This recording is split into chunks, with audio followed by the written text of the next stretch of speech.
It's now time for another review from the Armies of the Hobbit for the Middle-earth strategy battle game.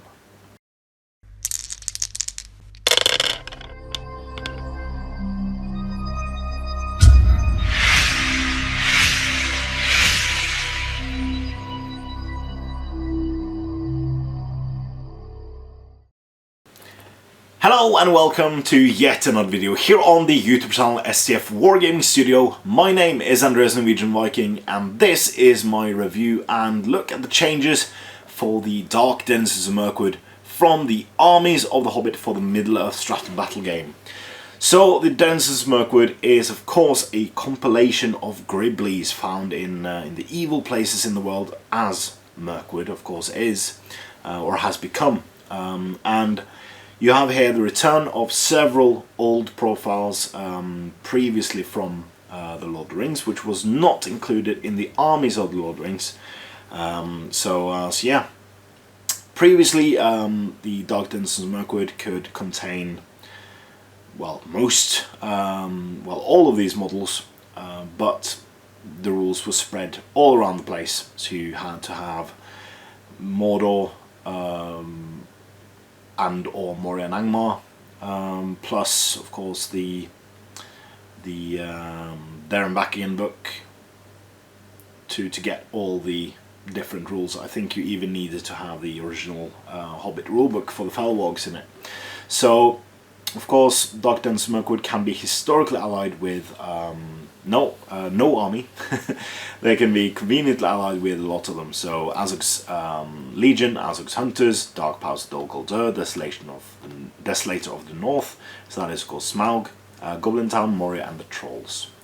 So you have loads of armies to ally with. If you want to lose your army bonus but still ally with stuff, you can. The army may include the Spider Queen, Mirkwood spiders, giant spiders, bat swarms and Felwargs. We of course went through Felwargs in previous videos, so I'll not talk much about them. But the army bonus is Beasts of Mirkwood. So long as your army includes the Spider Queen, warbands composed entirely of warg models do not need to have a hero to lead them, if they number 6 or more models. Warbands composed entirely of spider models do not need a hero to lead them if they are number 2 or more models, and warbands composed of a mixture of models do not need to have a hero to lead them if they number 10 or more models. Instead, one warrior within a warband takes on the role of the warband's captain for the purposes of deployment. Now again, as with some of the armies in the Armies of the Lord of the Rings book, this can be interpreted as you can have more than 12 models in these kind of warbands.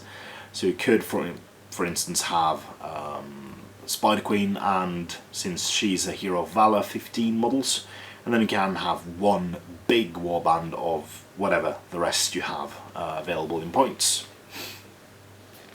Now the heroes of the Dark Denizens of Mirkwood is one model, and that's the Spider Queen, making her triumphant return. She still is the same number of points, and as previously said, she is a hero of valor. Her stat line is unchanged, but one thing: she has gained a point of might, so she now has 3 points of might, which is very good. I felt she lacked a point of might. I do still think she should have a point of faith because she has none, but that's by the by. I'd rather take the point of might for unchanged points value than take both might and faith for loads more points. She has access to Heroic Strike and Heroic Defense, and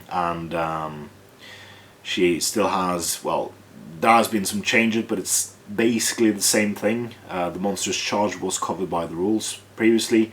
Swift Movement was just called Movement and was what it is before. Terror and Venom, of course, rerolling all fail to wounds is still a thing. Now the Progeny has changed a bit. So the Broodlings do not count towards being broken. They did previously, but do not now. So, so that's a cool change, where you can just crank out multiple Broodlings. Note that she is the Spider Queen, so you can only have one Spider Queen in your army.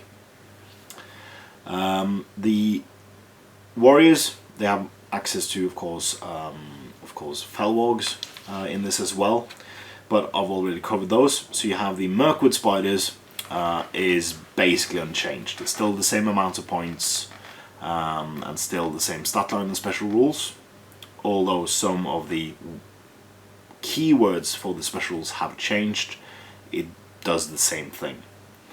But the giant spiders haven't changed again at all, with the exception of one thing: they gain terror. So all models in a Dark Denizens Mirkwood army, bar the bat swarms and the Felwogs, now cause terror, which is absolutely fantastic.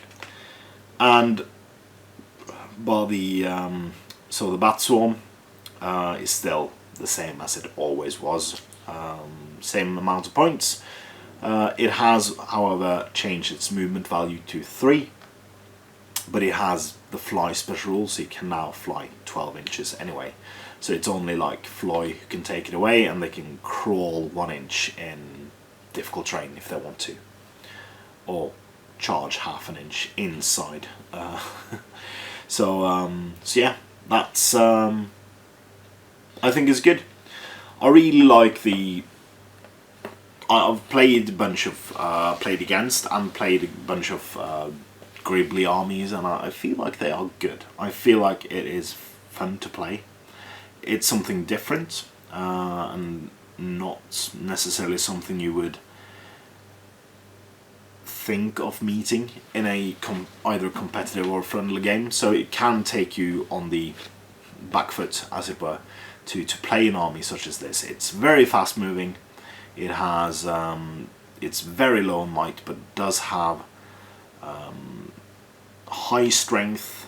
It can do stuff with your fight value with the bat swarms, and yeah, it can do lots of damage. So I feel like this army is something I would like to try out with the changes made, especially with the giant spiders now causing terror.